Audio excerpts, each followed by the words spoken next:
j'habite sur la commune de Limeux, la ferme de Longeville.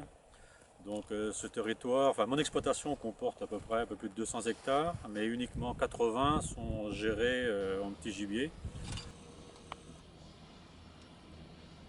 Donc l'origine des bandes enherbées provient d'un CTE signé en 2001. À l'époque, on n'avait aucune notion de où on pouvait aller sur des bandes enherbées. Donc on les a implantés, moi je les ai implantés en régras anglais. Ça s'est bien passé. Je les ai toutes implantées, vous voyez, sur le bord d'un fossé, parce qu'ici les terres sont plutôt humides, il y a beaucoup de fossés. Donc elles sont presque toutes sur le bord d'un fossé.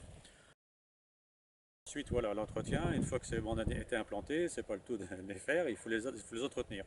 Et on ne savait pas trop comment faire, on a voulu au départ tout broyer au printemps, enfin entretenir ça propre, parce que notre risque dans notre tête, c'était de pouvoir polluer nos champs avec les graines de plantes qui poussaient sur les bandes enherbées. Donc on a voulu les entretenir assez propres. C'était une erreur parce qu'avec expérience faite, on s'est rendu compte qu'il y avait moyen de faire beaucoup mieux sans polluer les champs. Donc au départ, l'entretien qui a été réalisé jusqu'à des expériences malheureuses, c'était quoi en fait? Comment ça s'est passé les premières interventions? Alors les premières interventions étaient faites au broyeur, donc sur la majeure partie de la bande enherbée. Et comme je viens de vous dire, j'avais des bordures de fossés. Et une année, donc début mai, j'ai pris la débroussailleuse et j'ai voulu mettre le bord des fossés, les talus propres, enfin voilà, comme on avait l'habitude de faire. Et au bout de 200 mètres, j'avais déjà détruit deux nids de perdrix. Alors là, c'était le déclic.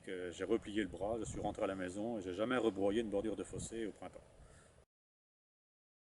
Donc après, ce que j'ai fait, moi, c'est que j'ai broyé 3 mètres de bande enherbée sur le bord des cultures et j'ai laissé, comme vous voyez ici en ce moment, on a laissé la végétation pousser naturellement pour laisser du couvert aux perdreaux, parce que j'ai remarqué que finalement, les perdreaux nichaient soit sur le bord du fossé, soit dans les 10 mètres de la culture, mais jamais au milieu de la bande enherbée. Donc on laisse cette partie-là, vous voyez, en végétation normale, et puis moi je broie cette partie-là, de manière à ce qu'il n'y ait pas de graines de mauvaises herbes qui peuvent sauter dans le champ.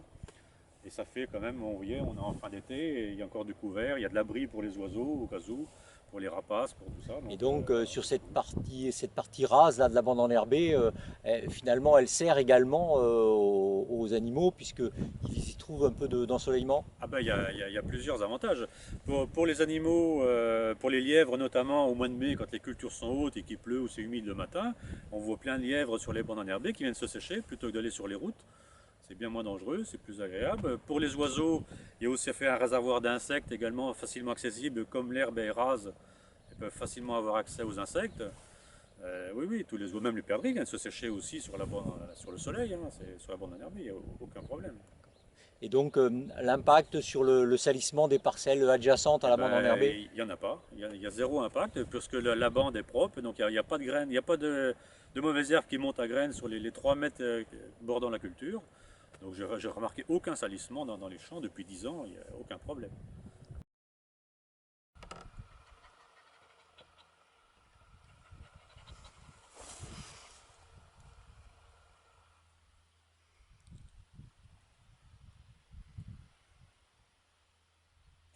Dans l'évolution de la nouvelle PAC, je dirais au fur et à mesure des choses, on nous a obligés de mettre des bandes enherbées le long des cours d'eau qui étaient classés. Enfin là, entre autres, c'est un fossé. Bon, l'obligation faisait qu'on l'a fait. Et puis on a vite réfléchi à se dire, par rapport à cette contrainte, est-ce qu'on ne pourrait pas en tirer un avantage? Alors d'un point de vue technique, en ce qui concerne la partie broyée, on n'a aucun souci par rapport à la montée à graines puisqu'on entretient, je dirais régulièrement, enfin je dirais deux fois dans l'année, on broie, donc là on n'a pas de souci de montée à graines. En ce qui concerne la partie plus loin de la parcelle, on remarque que c'est assez. Enfin, il n'y a pas trop de plantes qui nous gênent, qui montent à graines, puisqu'on a quand même une densité de graminées assez importante et je pense que ça étouffe éventuellement toute autre plante. Par exemple, les chardons-maries, on est embêté dans les colzars, on n'en trouve jamais, par exemple, sur ces bandes enherbées où on a laissé monter à graines. Et au niveau gibier, on n'a pas parlé impact sur le gibier. Là, quelles sont les espèces qui fréquentent, qui utilisent le plus les bandes enherbées? Alors je pense que sûrement les perdreaux pour la nidification. Je pense que il m'est arrivé une fois de trouver le long d'un tuyau d'irrigation qu'on avait mis un nid de perdreaux avec des œufs qui étaient éclos. Je pense que ça c'est pas mal. Et à cette époque-ci, donc l'été, on a quelques compagnies de faisans et c'est vrai qu'on a quelques compagnies de faisans qui s'approprient un peu cette bande. Il y a quelques buissons un petit peu plus loin, ils se perchent là-dessus, on a quelques agrès noirs. Et j'avoue qu'ils sont presque à tenir sur cette bande enherbée. Je pense que ça a surtout un avantage, c'est que dès le matin quand il fait froid ou il a plu, bah, les oiseaux sortent tout de suite sur la partie rase pour se sécher. Il peut y avoir quelques insectes. Enfin, ils utilisent, je dirais, la partie rase. Et puis je dirais que ça a surtout un avantage, c'est pour nous.